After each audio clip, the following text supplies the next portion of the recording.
விண்வெளி வீராங்கனையான சுனிதா வில்லியம்ஸ் விண்வெளியில் இருந்து பூமிக்கு திரும்பியதாக கூறப்படும் காணொளி ஒன்று வைரலானது. இந்த காணொளியில் சுனிதா வில்லியம்ஸ் சந்தோஷத்தில் துள்ளி குதித்து நடனமாடி சக ஊழியர்களுடன் கொண்டாடுகிறார். அவர் விண்வெளியிலிருந்து பூமிக்கு வந்த சந்தோஷத்தில் இருக்கிறார் என்ற கருத்துடன் இந்த காணொளி சமூக ஊடகத்தில் பகிரப்பட்டது. இந்த பதிவின் உண்மைத்தன்மையை சரிபார்க்க இந்த காணொளியில் உள்ள சில ஃப்ரேம்களை எடுத்து நாங்கள் ரிவர்ஸ் இமேஜ் சர்ச் செய்தோம். இந்த தேடுதல் போயிங் ஸ்பேஸ் என்ற அதிகாரப்பூர்வமான எக்ஸ் கணக்கில் வைரலான காணொளி கடந்த 2024ஆம் ஆண்டு ஜூன் மாதம் 7ஆம் தேதி அன்று பகிரப்பட்டிருந்தது.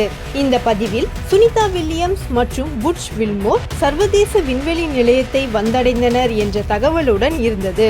சுனிதா வில்லியம்ஸ் இந்த ஆண்டு மார்ச் மாதம் 19ஆம் தேதி அன்று பூமிக்கு திரும்பினார். இதன் மூலம் இந்த காணொளி ஓராண்டுக்கு முன் எடுக்கப்பட்டது என்றும் இது அவர் பூமிக்கு திரும்பும் காணொளி அல்ல எனவும் உறுதி செய்யப்பட்டுள்ளது. இது போன்ற தவறான தகவல்கள் சமூகத்தில் எதிர்பாராத விளைவுகளை ஏற்படுத்தும். எனவே விழிப்புணர்வுடன் இருங்கள் மற்றும் போலியான செய்திகளை தவிர்க்கவும்.